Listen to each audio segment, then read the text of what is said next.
तुझ पर ही एतबार करे हम, ऐसी रहमत कर दाता।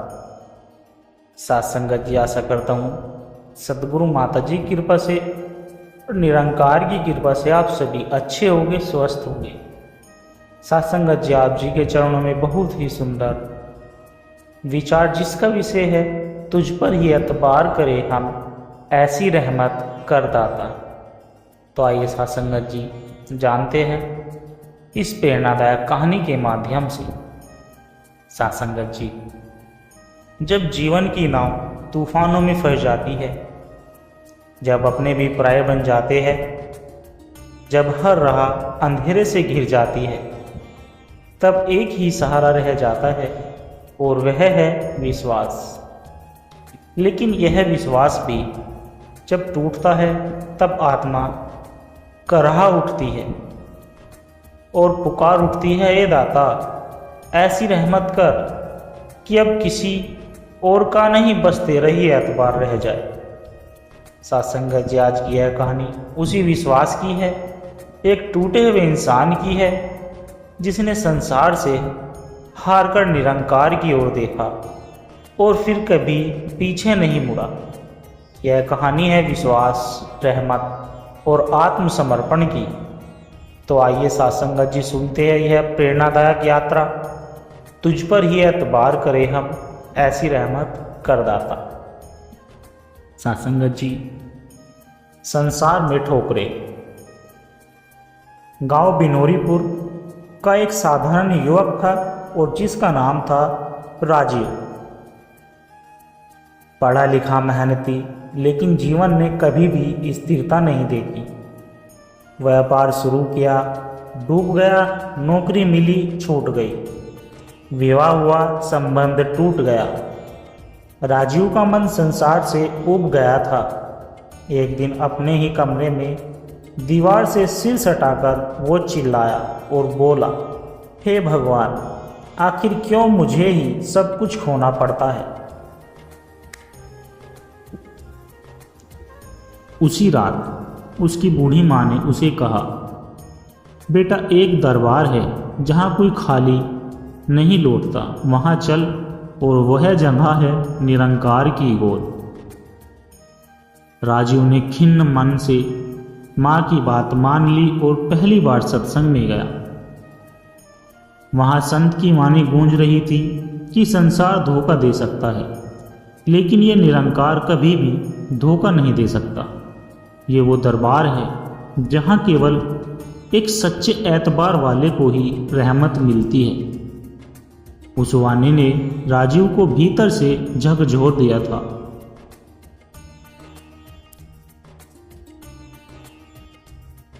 एक पल के लिए उसे अपने जीवन की सभी घटनाएं चलचित्र की तरह याद आने लगी। धोखा खाए दोस्त, टूटी प्रेम कहानी, ऑफिस की राजनीति और अकेलापन। सत्संग खत्म हुआ, माँ ने पूछा, राजीव कैसा लगा?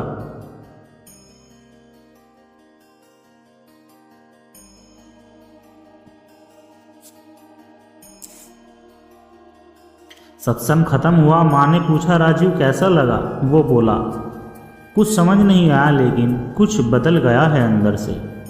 अगले दिन से राजीव रोज सुबह माँ के साथ सत्संग जाने लगा। शुरू में बस बैठता था, लेकिन धीरे धीरे उसकी आत्मा सुनने लगी थी। एक दिन राजीव ने मंच के पीछे एक बुजुर्ग को झाड़ू लगाते देखा। पूछने पर पता चला कि वे सत्संग के मुख्य प्रचारक हैं। राजीव हैरान हुआ, इतने बड़े संत और इतनी विनम्र सेवा कैसे? बुजुर्ग बोले, बेटा सेवा से बड़ा कोई धर्म नहीं होता। सेवा करने वाला कभी खाली नहीं जाता इस दरबार से। राजीव ने उसी दिन से सेवा शुरू की। जूते सीधे करना, पानी पिलाना, बिछात बिछाना। एक दिन राजीव को फोन आया। उसकी कंपनी ने उसे निकाल दिया था। सब कुछ जैसे छिन गया।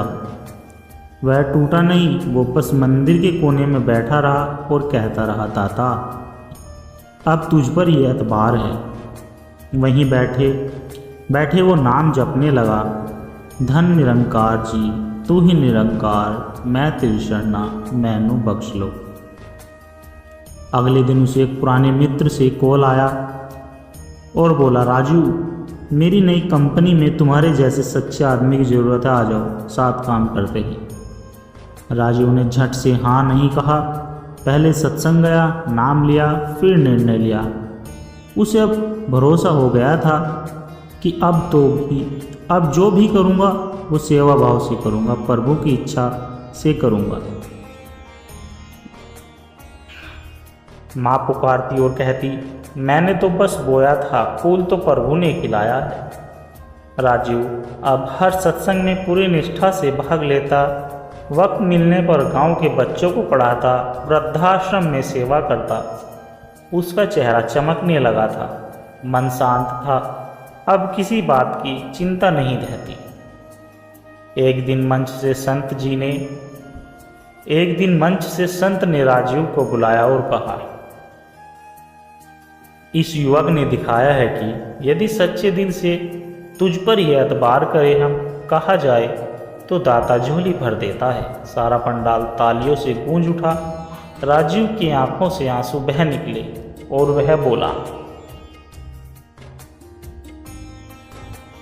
अब मुझे कुछ नहीं चाहिए, सेवा मिली है, नाम मिला है और सबसे बड़ी बात भरोसा मिला उस पर जो कभी साथ नहीं छोड़ता।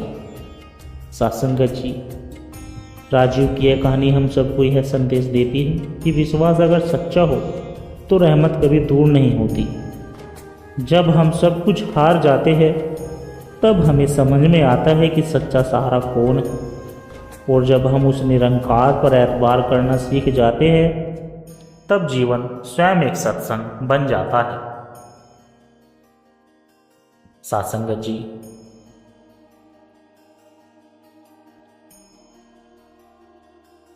कभी कभी जीवन में ऐसा मोड़ आता है जहाँ कोई रास्ता दिखाई नहीं देता, अपने पराये हो जाते हैं और मन में एक ही प्रश्न उठता है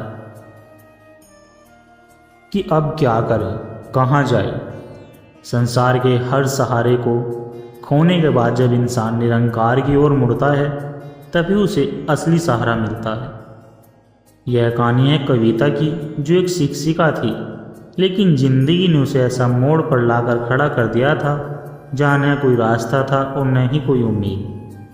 तब उसने ऊपर देखा और कहा, दाता ऐसी रहमत कर कि अब किसी और पर नहीं, बस तुझ पर ही एतबार हो जाए। उजालों से अंधेरे तक कविता लखनऊ के प्रतिष्ठ विद्यालय में शिक्षिका थी। सुंदर परिवार, प्यारे बच्चे, आदर्श जीवन। लेकिन एक दिन अचानक एक दुर्घटना में उसके पति की मृत्यु हो जाती है। संसार का रंग जैसे उड़ गया। रिश्तेदारों ने धीरे धीरे किनारा कर लिया। बैंक लोन, बच्चों की पढ़ाई, सामाजिक तानों का बोझ। कविता टूट चुकी थी। हर रोज रोते रोते सिर्फ एक सवाल करती है, ईश्वर अगर तू है तो मेरी परीक्षा क्यों ले रहा है। एक दिन जब कविता पूरी तरह हार चुकी थी, वह रेलवे स्टेशन पर बच्चों को लेकर बैठती थी। उस वक्त एक बुजुर्ग संत वहां आए। उन्होंने बिना कुछ पूछे कहा, बेटिया संसार का सहारा बदलता रहता है, लेकिन दाता का सहारा कभी नहीं बदलता। कविता ने हैरानी से उनकी ओर देखा। वो संत कोई साधारण नहीं लगते थे।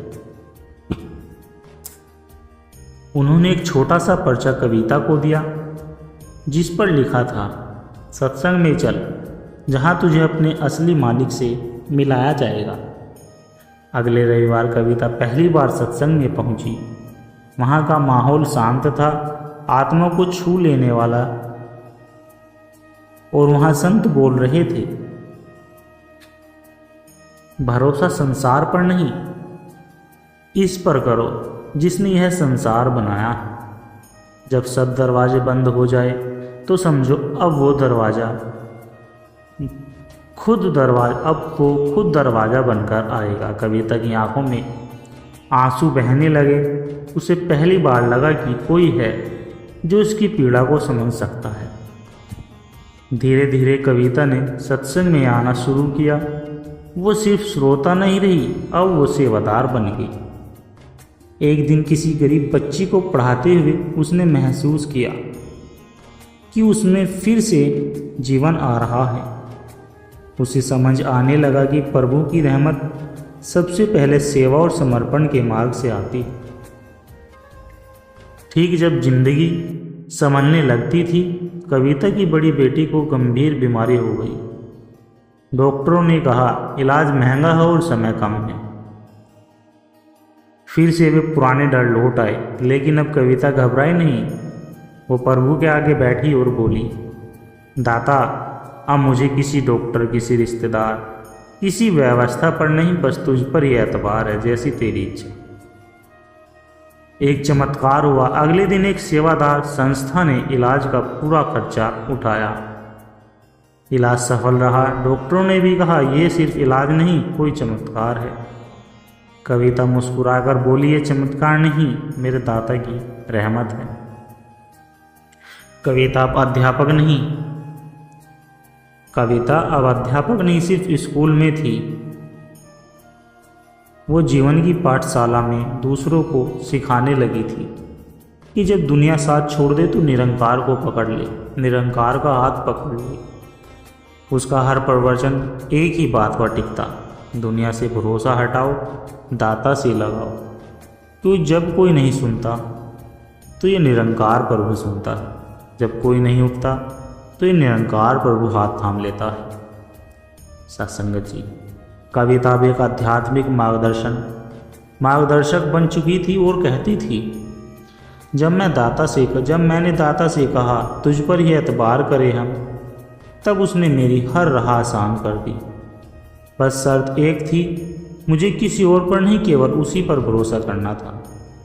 सत्संगत जी, यह कहानी हमें यह सिखाती है कि रहमत तब होती है जब समर्पण पूरा होता है, जब सब कुछ छूट जाए और मन कहे अब बस तू ही है, तभी परमात्मा कहता है अब मैं तेरे लिए सब कुछ हूँ। सत्संगत जी, जब कोई नहीं बचता तब यही बचता है, जब दुनिया के सारे सहारे गिर जाते हैं तब असली सहारा निरंकार से आता है। ये कहानियाँ गौतम की एक ऐसे व्यक्ति की जो कभी घमंड में डूबा था, लेकिन जब जीवन ने उसे झकझोर कर दिया तब वह बोला, हे दाता अब कोई नहीं बचा, ऐसी रहमत कर कि अब सब तुझ पर ही एतबार हो जाए। यह कथा है परिवर्तन की, समर्पण की और प्रभु कृपा की। आइए सुनते हैं सत्संगत जी, आध्यात्मिक यात्रा। सफलता का घमंड। गौतम दिल्ली का एक सफल कारोबारी था। उसके पास बंगला, गाड़ी, धन दौलत सब कुछ था, मगर एक चीज नहीं थी और वह था ईश्वर का नाम। वो कहता, ईश्वर वो तो कमज़ोर लोगों का सहारा है, मेहनत करो, पैसा कमाओ, यही भगवान है। उसे लगता था कि हर चीज़ उसके नियंत्रण में चलती है। एक दिन अचानक उसकी माँ की तबीयत बिगड़ी। अस्पताल में भर्ती करवाया, जहाँ गौतम ने देश विदेश के डॉक्टर्स बुलवाए लिए, लेकिन माँ जाते जाते एक ही बात कह गई, बेटा दुनिया तेरी हो सकती है लेकिन मालिक वो निरंकार प्रभु है, किसी दिन उसे याद करेगा। गौतम ने पहली बार अपनी माँ की आंखों में कुछ ऐसा देखा जो उसके अभिमान को हिला गया। कुछ महीनों के बाद उसकी कंपनी डूब गई। पार्टनर ने धोखा दे दिया और वह भाग गया। कोर्ट कचहरी, कर्ज, समाज की बातें, गौतम भीतर से टूटने लगा। वो एक दिन शराब की नशे में पार्क में पड़ा था। एक बूढ़े बाबा आए और बोले, बेटा ये दुनिया की दौलत है, आज है कल नहीं। जिस दिन तू सच्चे दिल से बोलेगा तुझ पर ही एतबार करे हम, उस दिन मालिक रहमत बरसाएगा। गौतम बाबा के साथ सत्संग गया। वहाँ एक संत कह रहे थे, जो तेरे साथ कभी नहीं छोड़ेगा वह तेरा असली मालिक है। गौतम रो पड़ा। उसे लगा ये शब्द सीधे उसी के लिए। उसे पहली बार प्रभु के आगे झुकने की तलब हुई। गौतम ने सेवा शुरू की। झाड़ू लगाना, जूते सीधे करना, पानी पिलाना, उसे सुकून मिला। किसी ने पूछा, तुम इतने बड़े आदमी थे, अब ये सेवा क्यों? वो बोला, पहले मैं सब कुछ था लेकिन प्रभु नहीं था, अब प्रभु है तो सब कुछ है। गौतम की बेटी को ब्रेन ट्यूमर हो गया। डॉक्टरों ने जवाब दे दिया। अब वह गौतम जो कभी खुद को भगवान समझता था, प्रभु के आगे नतमस्तक हो गया था।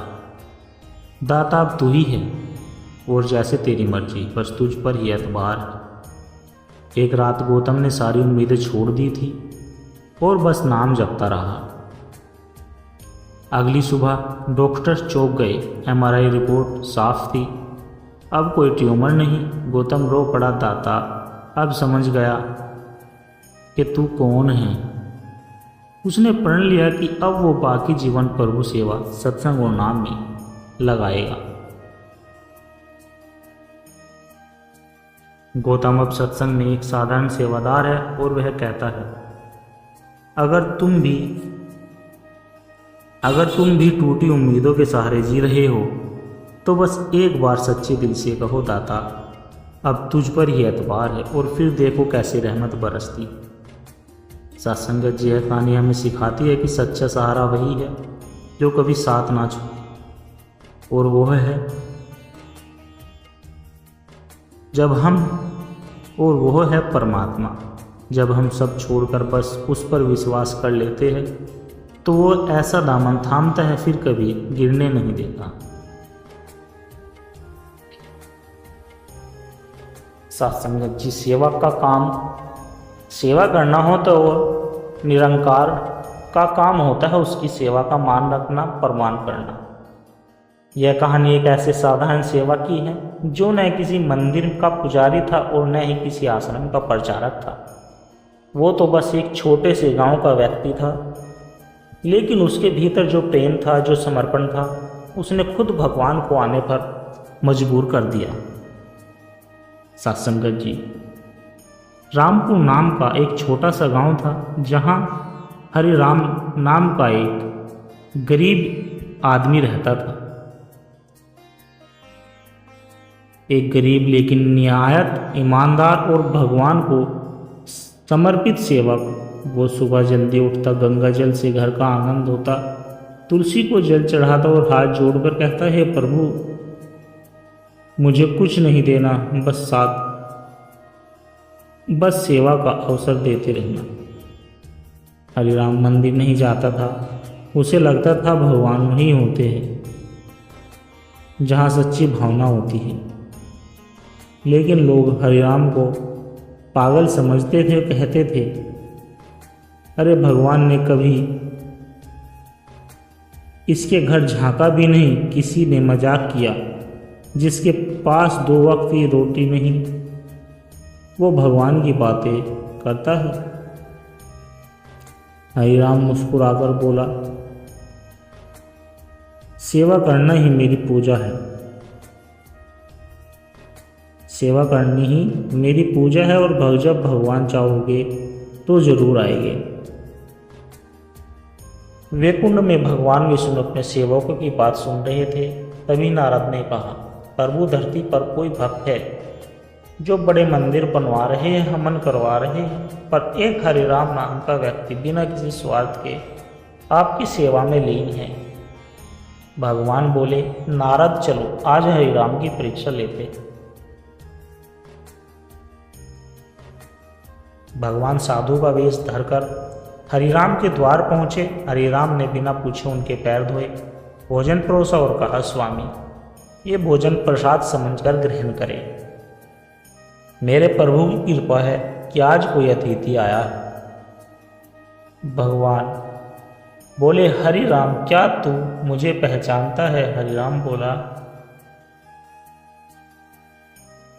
बोला, पहचानने की क्या जरूरत है प्रभु, जो भूखा हो वही मेरा प्रभु है।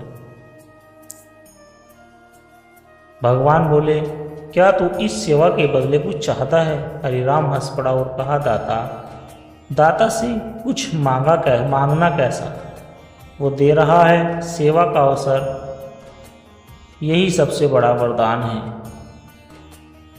भगवान गद्द हो उठे।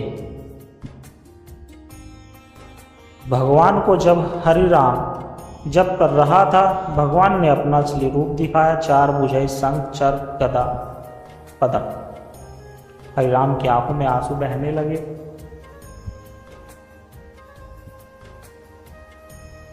और वो बोला, प्रभु मैं योग्य नहीं, मैं तो बस एक सेवक हूं। भगवान बोले, हरिराम, सच्चा सेवक वही होता है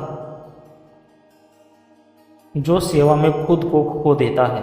मैं तुम्हारे प्रेम से खींचा चला आया, तेरा नाम अब सदा के लिए भक्तों में होगा। अगले दिन हरिराम के झोंपड़े में दिव्य प्रकाश फैला। लोग दौड़ते हुए आए। हरिराम मौन था, पर उसके चेहरे पर तेज था।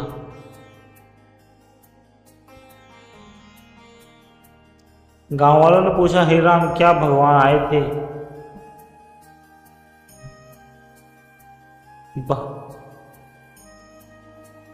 हरिराम, क्या भगवान आए थे? हरिराम बोला, भगवान तो रोज आते हैं, बस हमने देखना।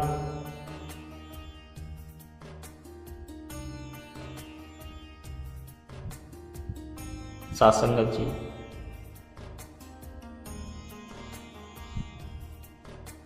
यह कहानी हमें सिखाती है कि भगवान भव्य पूजा से नहीं, भव्य भाव से प्रसन्न होते हैं। सच्चा सेवक वही है जो हर परिस्थिति में सेवा करता है, बिना शर्त, बिना उम्मीद। भगवान और सेवक का रिश्ता सच्चे प्रेम और समर्पण पर आधारित होता है। सासंगत जी दास के द्वारा कहे गए प्रेरणादायक कहानी विचार आप जी को अच्छे लगे हो तो वीडियो को लाइक करें, शेयर करें और कमेंट्स बॉक्स में धन निरंकार जी जरूर लिख दें। और दास के चैनल सोना इंस्पायर विचार को सब्सक्राइब जरूर कर दे। सासंगत जी प्यार से कहना, धन निरंकार जी।